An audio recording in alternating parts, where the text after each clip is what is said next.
우리 사도신경으로 우리 신앙을 함께 고백하겠습니다. 전능하사 천지를 만드신 하나님 아버지를 내가 믿사오며 그 외아들 우리 주 예수 그리스도를 믿사오니 이는 성령으로 잉태하사 동정녀 마리아에게 나시고 본디오 빌라도에게 고난을 받으사 십자가에 못 박혀 죽으시고 장사한 지 사흘 만에 죽은 자 가운데서 다시 살아나시며 하늘에 오르사 전능하신 하나님 우편에 앉아 계시다가 저리로서 산자와 죽은 자를 심판하러 오시리라. 성령을 믿사오며 거룩한 공예와 성도가 서로 교통하는 것과 죄를 사하여 주시는 것과 몸이 다시 사는 것과 영원히 사는 것을 믿사옵나이다. 아멘. 우리 찬송가 321장 날 대속하신 예수께 함께 찬양하도록 하겠습니다.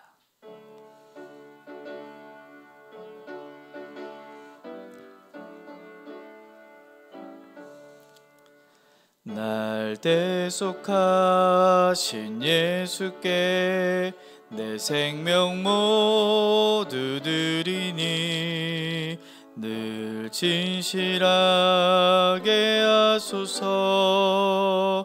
내 구주 예수여, 나 구주 위에 살리라. 내 기쁨 한량 없으리. 내 갈 길 인도하소서. 내 구주 예수여, 날 구원하신 예수를 일평생 의지하오니 날 영접하여 주소서. 내 구주 예수여, 나 구주 위에 살리라. 내 기쁨 한량 없으리. 내 갈 길 인도하소서. 내 구주 예수여, 주 십자가에 달리사 날 자유하게 했으니 내 몸과 마음을 주 위에 다 쓰게 하소서. 나 구주 위에 살리라. 내 기쁨 한량 없으리. 내 갈 길 인도하소서. 내 구주 예수여.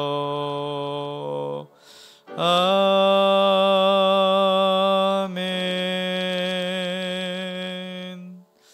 아멘. 이 시간 함께 보실 하나님 말씀, 신약 성경 마가복음 1장 1절부터 11절까지의 말씀입니다. 신약 성경 마가복음 1장 1절부터 11절까지 저 한 절, 여러분 한 절, 그리고 마지막 절 합독하도록 하겠습니다.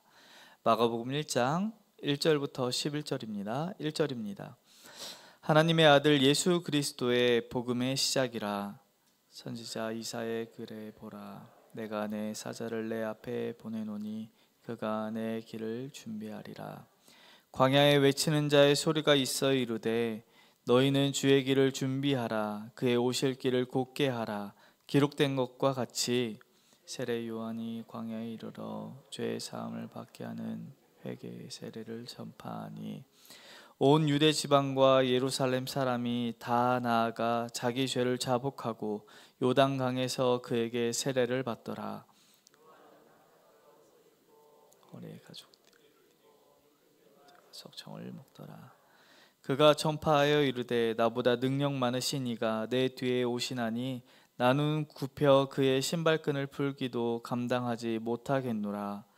나는 너희에게 물로 세례를 베풀겠거니와 그는 너희에게 성령으로 세례를 베푸시리라. 그때 예수께서 갈릴리 나사렛으로부터 와서 요단 강가에서 요한에게 세례를 받으시고 고운 물에서 올라오실새 하늘의 갈라짐과 성령이 비둘기같이 자기에게 내려오심을 보시다. 함께 읽겠습니다. 하늘로부터 소리가 나기를 너는 내 사랑하는 아들이라 내가 너를 기뻐하노라 하시니라. 아멘. 이른 새벽에 새벽 예배 나오시면서 8분의 성도님께서 1000번째 예물을, 한 분의 성도님께서 감사 예물을 드리셨습니다. 새로운 직장을 예비해 주심 감사합니다. 아멘. 우리는 종종 TV에서 국민들에게 빨리 알려줘야 한다라고 얘기하는 속보, 긴급한 뉴스가 있을 때 속보를 전해 듣곤 합니다. 언론에서 이 속보를 들을 때 흘려들을 때가 있고 귀를 기울일 때가 있습니다. 속보의 내용이 나의 생계나 그 상황이나 그것이 내 삶과 직결된다라고 얘기할 때는 귀를 기울이게 되고요. 그것이 별로 중요하지 않다라고 우리가 여기게 되면 대수롭지 않게 넘기는 것이죠. 그러나 우리가 인생에서 진짜 들어야 할 정말 중요한 속보가 있다라고 오늘 성경이 이야기합니다. 그것은 하나님의 아들 예수 그리스도가 세상에 오셨다라는 것이 속보 중에 큰 속보라고 이야기하고 있는 것이라는 것이죠. 오늘 읽은 본문 마가복음은 4개의 복음서 중에서 가장 속보에 가까운 복음서입니다. 속보라고 느낄 수 있는 이유를 1절에 이렇게 이야기합니다. 하나님의 아들 예수 그리스도의 복음의 시작이라. 다른 복음서에서는 예수님의 탄생에 대해서 장황하게 설명하면서 예수님이 우리 인생에 얼마나 중요한 분이신지, 우리와는 어떻게 다른지를 서두에 설명하고 있지만 오늘 마가복음은 그런 것을 최소한으로 줄이고 예수님이 누구신지, 복음은 무엇인지 빠르게 알리고자 속보를 전하고 있다라는 것이죠. 마가는 누구에게 그렇게 긴급하게 속보를, 이 복음을 전하고자 했던 것일까요? 이 마가가 1차적으로 긴급하게 복음을 알려주려고 했던 독자는 이 핍박받고 있던 그리스도인들이었습니다. 마가복음은 예수님의 십자가 사건 이후에 예루살렘이 로마에 함락되기 직전까지 로마 안에 있는 이방인 그리스도인들을 향해서 기록되었다라고 얘기합니다. 이 당시 로마의 박해가 극심해지자 이 로마를 향한 유대인들의 반발도 거세졌던 것이죠. 이런 로마와 유대인들 사이에 극심한 갈등이 있을 때 대부분의 그리스도인들이 로마로부터, 그리고 이 유대인들로부터 이중의 핍박을 받고 있었던 상황입니다. 이런 핍박받는 그들에게 세상이 줄 수 있는 위로와 힘을 주기 위해서 오늘 마가는 복음을 기록하고 있다라고 이야기하는 것이죠. 그래서 오늘 마가는 하나님의 아들 예수 그리스도의 복음의 시작이라 라고 표현하면서 이 복음, 유앙겔리온이라고 얘기하는 이 복음이라고 이야기하고 있는 것이죠. 기쁜 소식이고 좋은 소식이다 이야기합니다. 과연 어떤 것이 좋은 소식이 되고 기쁜 소식이 되는 것일까요? 이 핍박받고 있었던 이방인 그리스도인들, 이 사람들을 염두에 두고 복음이란 단어를 한번 재정립해 봐야 될 것입니다. 아마 당시 로마인들 사이에서 이 복음이라는 것은요, 나라 전체가 축하할 일이 있을 때 복음이라는 단어를 사용했습니다. 예를 들어서 전쟁에 승리했거나 어떤 사람이 왕위에 즉위했을 때 그 소식을 복음이다 라고 이야기한 것이죠. 그래서 이 복음이란 단어가 쓰인 용례를 찾아보면 로마의 황제 아우구스투스의 생일에 그 사람을 축하하는 비문에, 이 프리엔의 비문에 이렇게 써져 있습니다. 세상에 좋은 소식, 이 아우구스투스의 생일을 축하합니다 라고 써져 있는 것이죠. 세상에 좋은 소식이다 라고 얘기했던 이 복음, 이 유앙겔리온이 써져 있다라는 것이죠. 아우구스투스의 왕을 탄생하는 탄생의 비문에 복음이란 단어를 사용했다라는 것입니다. 한마디로 예수 그리스도의 탄생도 이렇게 세상의 왕이 즉위하는 것처럼 기쁜 소식이 된다라고 얘기하는 것이죠. 예수님의 탄생이 속보로 우리에게 기쁜 소식으로 전해지는 이유가 무엇이겠습니까? 예수님의 탄생이 기쁜 소식이 되는 이유는 하나님의 아들이신 예수 그리스도께서 죄와 사망의 권세에서 홀로 승리하시고 왕으로 오셨기 때문에 좋은 소식이요, 기쁜 소식이요, 긴급히 들어야 할 우리에게 속보다라고 이야기하고 있는 것이죠. 오늘 이 새벽에 우리 모두에게 예수님의 탄생이, 예수님이 우리에게 왕으로 오셨다는 이 사실이 기쁨이요 감사가 넘치는 하루 되시길 간절히 소망합니다. 그런데 이 복음을 듣기 위해서는 어디로 가야 하는 것일까요? 어디에서 이 복음이 들려오는 것일까요? 우리 3절과 4절에 이렇게 기록합니다. 우리 함께 읽겠습니다. 시작. 광야에 외치는 자의 소리가 있어 이르되 너희는 주의 길을 준비하라. 그의 오실 길을 곧게 하라. 기록된 것과 같이 세례 요한이 광야에 이르러 죄 사함을 받게 하는 회개의 세례를 전파하니. 아멘. 예수님의 복음이 광야에 외치는 자의 소리로 시작되었다라는 것이죠. 마가는 복음의 서두에서 의도적으로 광야라는 단어를 맨 앞으로 배치하기 시작합니다. 예수님의 동정녀 탄생이라는 놀라운 사실, 그가 남자의 후손이 아니라 여자의 후손으로, 남자를 알지 못하는 여자의 후손으로 왔다라는 것을 이야기하는 것이 아니라 오직 이 복음은 광야에서만 들을 수 있다라고 매우 의도적으로 서술하고 있다라는 것이죠. 마가는 왜 광야를 이 복음의 서두에 서술했을까요? 이 광야는 어떤 곳입니까? 이 광야, 헬라어로 얘기하고 있는 에레모스라는 이 단어는 버려진 땅, 고독한 곳이라는 것을 의미합니다. 혼자서는 살아갈 수 없는 땅이라고 이야기하는 것이죠. 이 광야는 이스라엘에서는 되게 중요한 역할을 했던 곳이기도 합니다. 출애굽에서 하나님의 구원이 일어난 곳이기도 하고, 민족적으로 시험을 받아 실패한 장소이기도 한 곳이 어디입니까? 바로 이 광야입니다. 조금 더 깊이 들어가면 모세의 삶을 통해서 광야를 보면 출애굽 지도자였던 이 모세에게 광야는 굉장히 특별한 장소이라는 것이죠. 애굽의 왕자로 살면서 지식과 학식이 뛰어나고 권력을 가지고 있고 막강한 힘을 가지고 있던 그 사람이 모든 것을 버리고 도피하게 된 곳이 어디입니까? 광야입니다.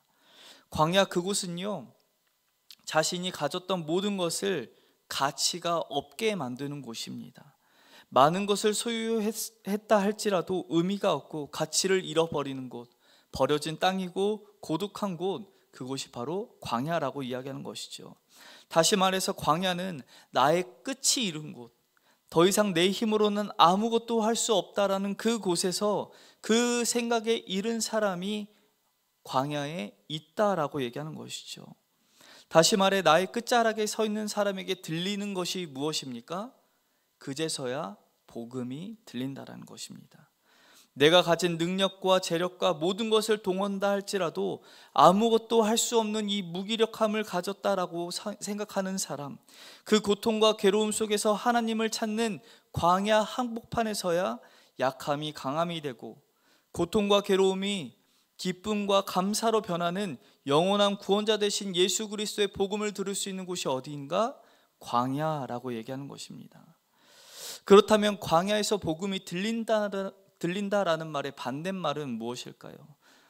자신의 끝에 다다르지 못한 사람, 자신은 제법 괜찮다라고 생각하면서 내 힘과 내 능력을 여전히 의지하는 사람, 그 사람, 교만을 품은 사람에게는 예수 그리스도의 복음이 반대로 들리지 않는다라는 것입니다.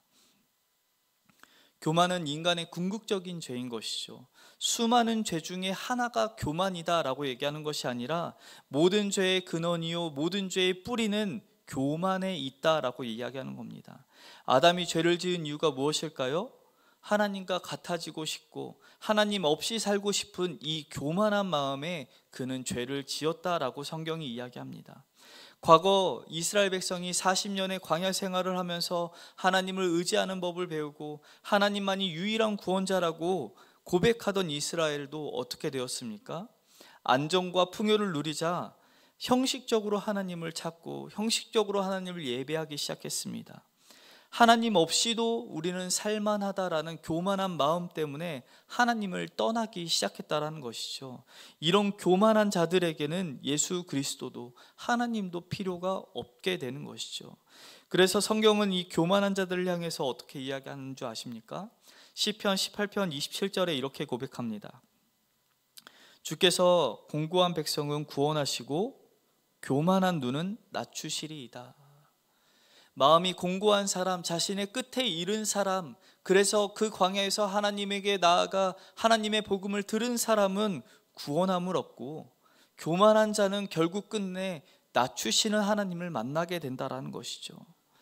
여전히 나는 괜찮다고, 내가 더 노력해서 내가 좀 더 잘하고 좀 더 부지런하고 좀 더 열심히 한다고, 열심히 하면 괜찮다라고 생각하는 교만에 사로잡혀 계시진 않습니까?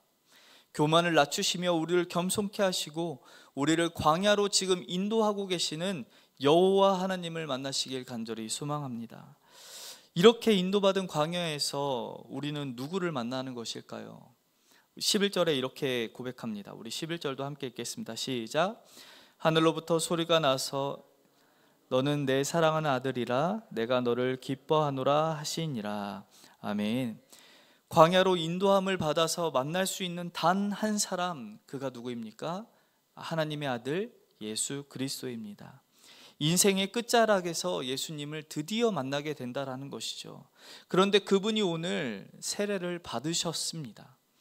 죄인도 아니시며 인생의 절망도 느끼지 않으실 구원자이자 하나님이신 그 예수님께서 많은 사람들 틈에 끼어서 갈릴리 나사렛에로부터 와서 요단강에 이르러 세례를 받으셨다라는 것이죠. 갈릴리에서부터 이 요단강까지의 거리가 120km 됩니다. 제법 멀죠. 예수님이 세례를 받기 위해서 의도적으로 굉장히 이 먼 길을 걸어오셨다라는 것입니다. 세례를 받지 않아도 될 분이 세례를 받기 위해서 왜 이곳까지 걸어왔을까요? 이 걸어온 이 거리와 세례를 받으신 의미가 무슨 의미를 가지고 있을까요? 우리 죄를 대신하기 위해서 하나님이신 그분이 죄인인 우리와 동일시 되는 사건, 그것이 사람들이 받는 이 회개의 세례에 참여하는 예수님의 처음 모습이었다라는 것이죠. 하나님의 사람으로 오셨을 뿐만 아니라 죄 없으신 예수님이 우리의 죄를 담당하기 위해, 우리의 진정한 왕으로 등극하기 위해, 즉위하기 위해 우리가 받아야 할 세례를 예수님이 받으셨다라는 것을 보여주고 있다라는 것이죠. 마가는 이 세례식을 통해서 하나님이 보내신 왕이요 우리의 죄를 담당하실 뿐만 아니라 이 땅에 진정한 왕으로 오셔서 어두운 광야길에 밝은 빛을 빛내고 계시는 한 분이 우리 앞에 계시다라는 것을 마침내 선포하고 들려주고 있다라는 것입니다. 낙심하며 절망하고 있는 나의 끝자락에 이른 광야에서 우리는 예수님을 만날 수 있다라는 것이죠. 사랑하는 제가족 여러분, 어떤 인생의 끝자락에 서 계십니까? 어떤 일로 낙심하고 어떤 일로 마음이 상하고 어떤 마음으로 절망해서 울부짖고 계십니까? 아니면 나는 괜찮은 사람이라고, 이쯤하면 됐지라고 교만한 마음을 품고 계시진 않습니까? 우리 인생에서 광야의 길에서 고개를 들어 예수 그리스도를 바라보는 오늘 하루가 되시길 간절히 소망합니다. 나와 같은 인간으로 오셔서 우리를 체휼하시고 우리의 아픔과 슬픔과 고통을 아시는 주님께서 왕으로 오셨다라는 이 기쁜 소식 앞에 기쁨이 넘치고 감사가 넘치는 오늘 하루 되시길 간절히 소망합니다. 함께 기도하겠습니다. 하나님 아버지, 우리가 들어야 할 이 긴급한 소식, 그 속보 앞에 우리가 고개를 들어 아들 예수 그리스도를 바라봅니다. 주님, 우리의 인생이 광야길에 있어서 정말 어디로 가는지 모르고 눈물이 많고 슬픔 많으나, 그래도 그 광야길에 우리의 밝은 빛이 되어주시는 예수 그리스도가 있사오니 날마다 주님 따라 그 길에 구원함을 얻는 주님의 자녀들 되어질 수 있도록 은혜 베풀어 주시옵소서.